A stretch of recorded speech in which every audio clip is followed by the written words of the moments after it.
Continuing their attack on working families, the Florida Legislature moved the state closer to apocalypse during Week 6 of legislative session. Their relentless onslaught continued, targeting constitutional rights, public education, school safety, and the democratic process which guarantees voters have a voice in the future of this state. By limiting educational opportunities and denying citizens the ability to hold the legislature accountable through ballot initiatives, their goal is clear: an apocalypse brought on Florida shaped to benefit those in power. Thankfully, working Floridians were there to fight back against the menacing onslaught brought by the legislature. Provoked by the passage of Amendment 4 and an amendment on the horizon to raise the minimum wage, the legislature continued their move to restrict the citizens' ability to pass a ballot initiative when the legislature refuses to act. An emergency cabinet meeting was called with the CEO of the Brondo Corporation. Two separate bills are moving in both the House and Senate. One looks to make it more difficult to collect signatures, and the other will increase the threshold to pass to a 2/3 majority, up from the current 60% requirement.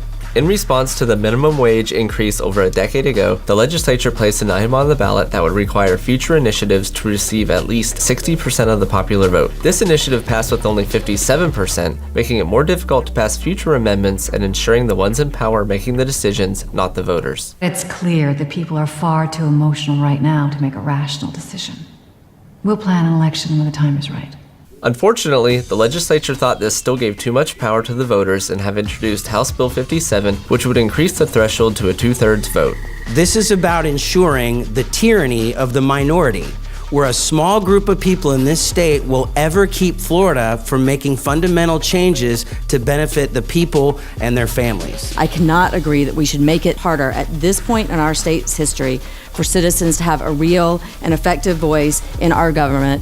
This is, right now, the only answer that citizens have to this very, very broken process. The amendments that would not have passed on the 66 and 2/3 since 1978, the right to privacy amendment, homestead exemption for surviving spouses of military members killed in the line of duty, fair districts amendments would have failed, voting rights restoration would have failed. I am also down on this bill, and I would urge you all to maintain power in the hands of the people where it belongs and vote with me. The committee voted to further consolidate their power by moving the bill forward and taking away one of the last weapons the voters have in fighting the dark powers behind the legislature. A group of organizations and effective voters gathered together in the Capitol to decry the death of democracy and try and convince the politicians to stand up to the industry-backed bill and to ensure the voters would continue to have a voice in their future.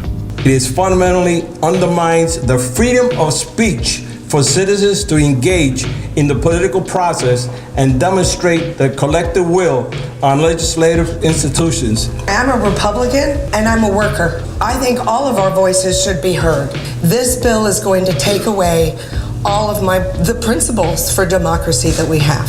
Please don't let this bill pass. The people we elected should be supporting democracy, not killing it. But the politicians pressed on as the Florida Senate moved SB 7096, which would make it nearly impossible to even have an initiative qualify for the ballot by placing unneeded limitations on collecting signatures. They want to kill democracy and for you to be happy about it. The thing is, with these paid signature gathering firms, fraud is not incentivized. It's actually a cost. Every signature that's gathered has to be verified, and they are charged for that verification. The signature gathering firm, or more likely the campaign itself, has to pay out of pocket to verify every single one of those signatures. It is not in anyone's best interest whatsoever to turn in a fraudulent signature. By reducing the ability for paid signature firms to be helping Florida-based campaigns and Florida-based groups do this work, you are actually increasing the likelihood that there will be more fraud. It's not the petition gatherers who changed the Constitution. It's the people of Florida who ultimately voted. The 2-year time restriction, I can tell you, makes it, as others have said, impossible for citizens initiatives that are grassroots based to cross the finish line. We had managed to gather 250,000 by volunteer efforts, but with only a few months left to go to get onto the ballot, we realized if we didn't call in paid signature gatherers as reinforcements, there was no way we were going to cross the finish line. Now you're talking about people who just got out of prison who can't find a job because they got a felony conviction. Now you can't even walk around and collect petitions? That is sad. Some people say, well, it looks like you don't want to hear from the citizens. That's exactly what it looks like. And if we vote for this bill, that's what we're telling them. There's so many constitutional issues about this bill, and we're just jumping into it head first. That tells you that we're doing it the wrong way. Vote no. Later in the week, a press conference sponsored by the League of Women Voters decried the legislature's refusal to listen to the voters on rights restorations and the right to amend the Constitution. Home rule was again under attack with SB 274 being heard in the Senate Education Committee. The legislature is looking to force term limits on school board members in all communities, whether they want them or not. This is in response to school boards starting to press back on the Tallahassee school privatization push and another example of state government telling voters what they should think. I know this state doesn't exist.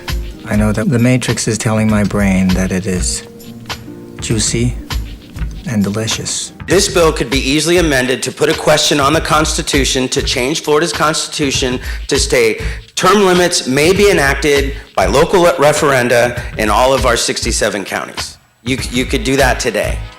What this bill does is it imposes term limits on communities whether they want them or not. This should not be a state mandate. It is infringing on home rule.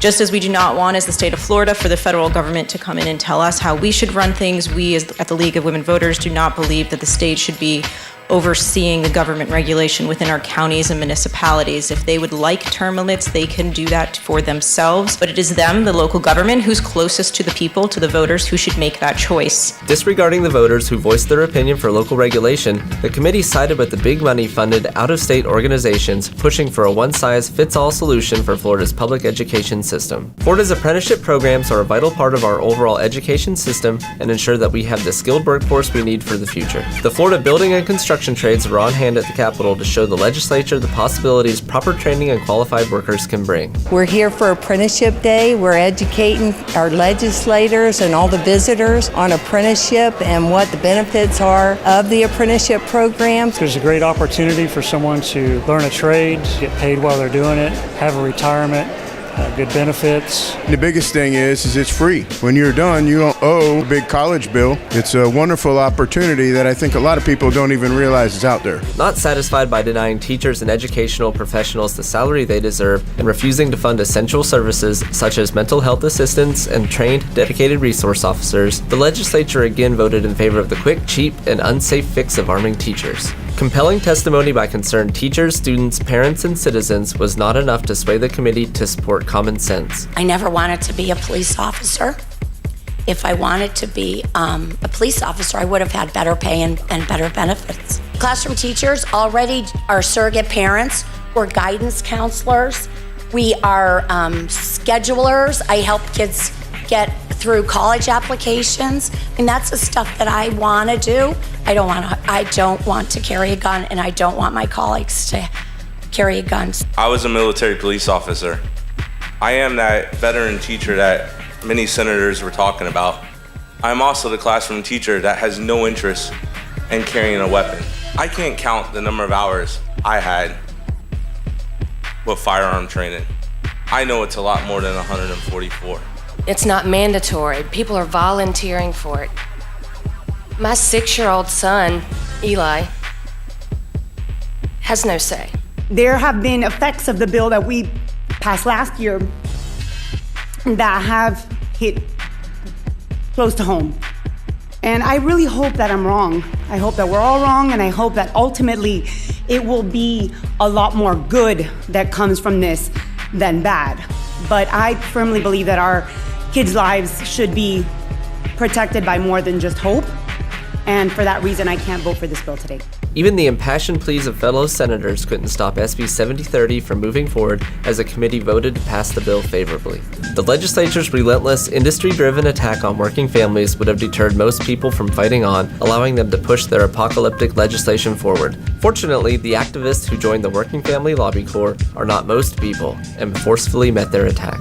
Listen as they describe their experiences in Tallahassee. We need to get in front of these legislators and tell them what it's really like in the classroom. There are a lot of things that are going wrong up here, and we need to set things straight. You need to come up here to see your legislators.